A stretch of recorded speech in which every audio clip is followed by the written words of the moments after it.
This is Monday with the Mayor, and we're here in Ferdinand today, and I am talking with Town Manager Chris James. Hey, Chris, how are you? I'm doing well, Joy. How about yourself? Not bad. Town's looking good. Are you ready for summer? Well, let's get through winter and then spring before we worry about summer. I try not to take too big of steps ahead because Mother Nature has a way of letting folks know who the boss is. Doesn't she? Yes, she does. So speaking of Mother Nature, we're going to have some increased rain coming up. What does the town do to prepare for that? And will you be letting people know if roads are closed around the area? Well, in terms of heavy rain, there's not a lot we do other than make sure that our stormwater drains are as open as possible to make sure that the water flows off the streets and prevents as much flooding or ponding issues as possible. Obviously, heavy rains, quick downpours and things, it doesn't matter how clean we have them, it overwhelms the system to a point. And there are certain parts of town that we know that are more apt to have higher water, but it's usually quick hitting.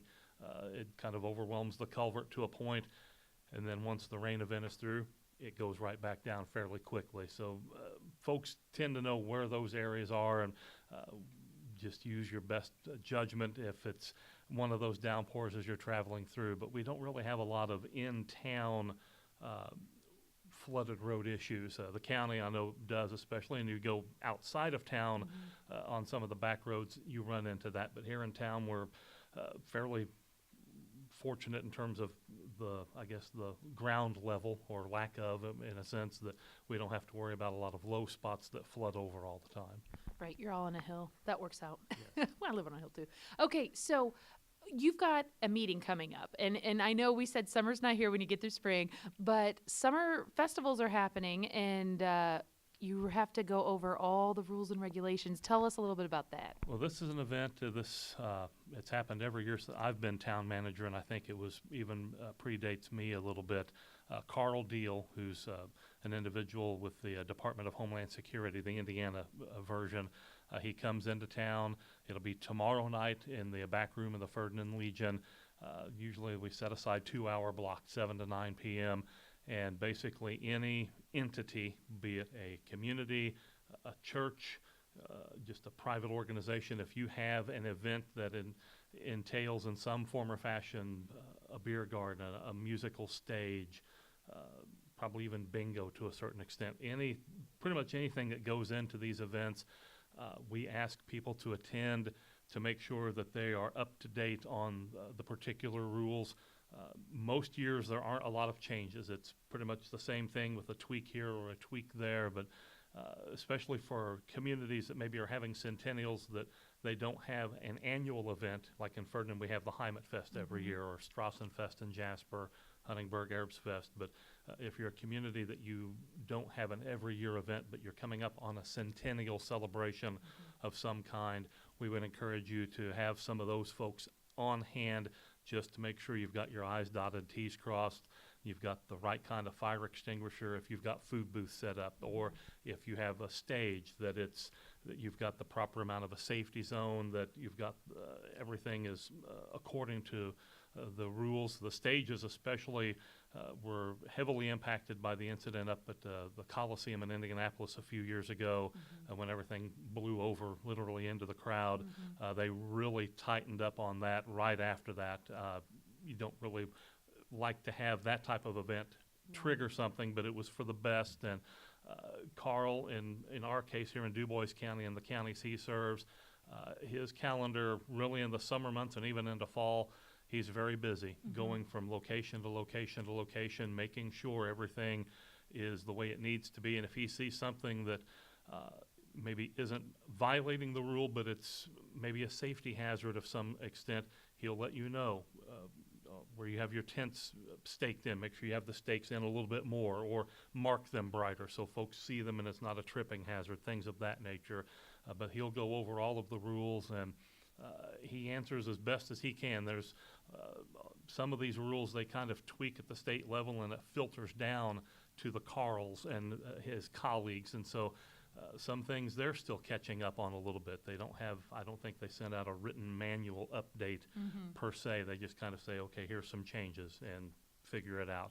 But folks that come, and I've taken probably a dozen RSVPs, and folks are just welcome to show up. You don't have to call in to say, I hold 3 spots for me. We do that more to make sure we have enough tables and chairs set up ahead of time. But if more people show up, folks will just grab an extra table, put it out, set up chairs, and we go. Right. But Carl will answer your questions, and if you think you've got something he's not run across, fire it out there, and he'll probably have a quick answer for you and say, well, we ran into this in Paoli, or we did this in Salem, or we did this here or there. But if you have a question, ask him.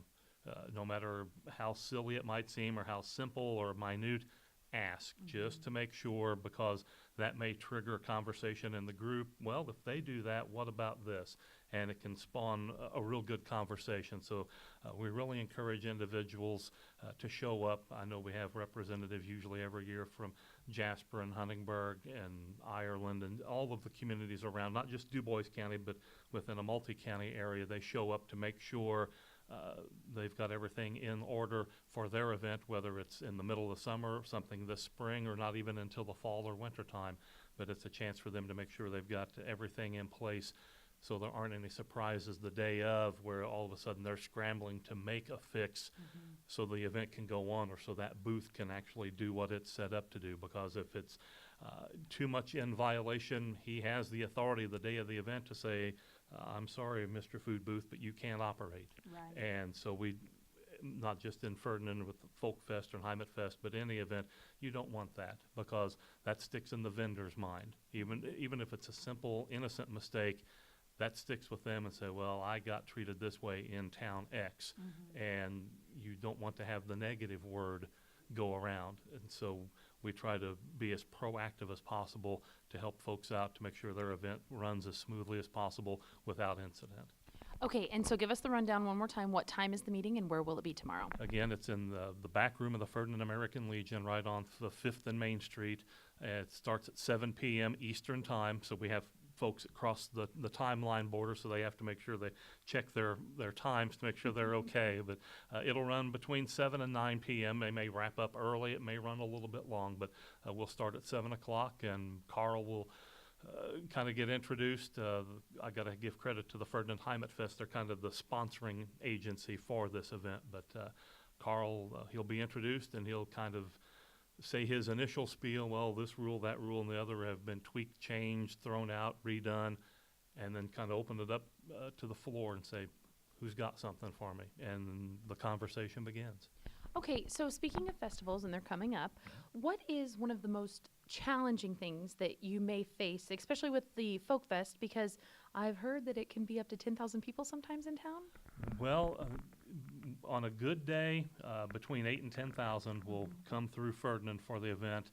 I guess biggest challenges for Folk Festival, a lot of it is parking, especially for folks who aren't from the immediate area.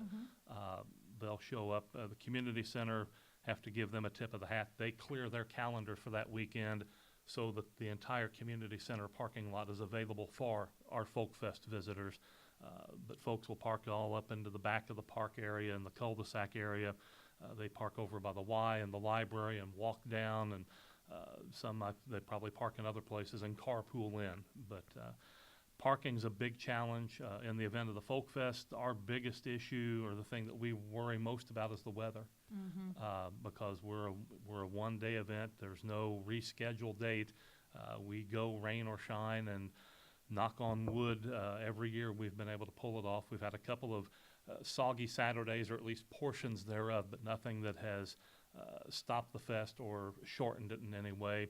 We hope to keep that string going for many years to come before we get that eventual deluge that just washes it out. But for us, that's probably the biggest thing, is the parking, to make sure folks find a spot to park when they come in. And the fact that it's free parking, we don't have as much of a control on it as if we were taking a parking fee and saying, okay, you can park in this lot or park in that lot. It's pretty much, we make sure we have as much handicap space available as we can, but after that, it's, you're on your own to a certain extent. Free-for-all, yeah. Yes, we hope not too much free-for-all, but I know last year we had some areas that in previous years we marked for no parking to allow emergency vehicles through.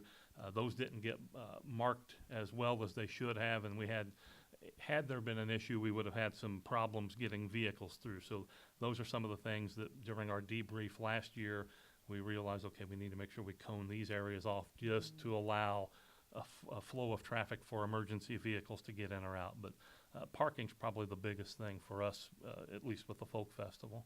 Okay, and so for the city, what is the next thing? Because that's out in summer. So what is the most immediate thing that is going to be happening here in the town that you can think of this coming month and into March? Well, in terms of events, this Friday we're going to have a small gathering here at Town Hall. Okra and DuBois Strong are coming in.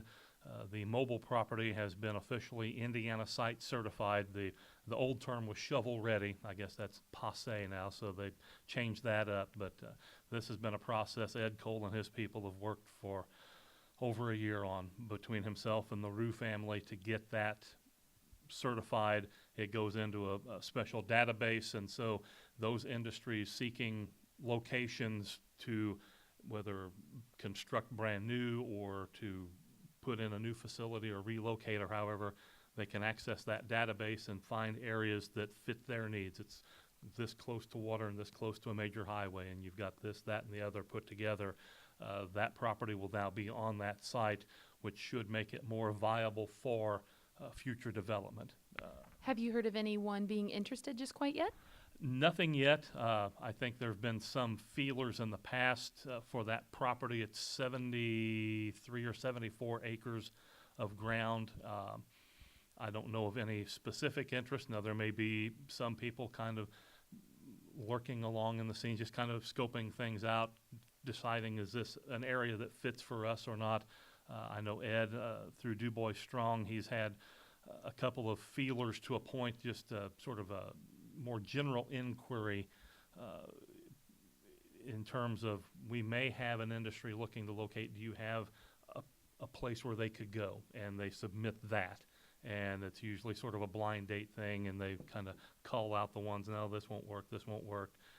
They haven't, I don't think, gotten beyond that initial phase. This may help that process now that it's officially certified. So we'll see, but we'll hope for the best and maybe get some more development on that part of town and continue to expand and grow Ferdinand. Moving forward, sounds great. Well, Chris, thank you for taking your time and talking with us today. I really appreciate it. I'm glad to help out, Joy. All right, thanks, Chris. That's been Monday with the Mayor here from Ferdinand. I'm Joy Holt.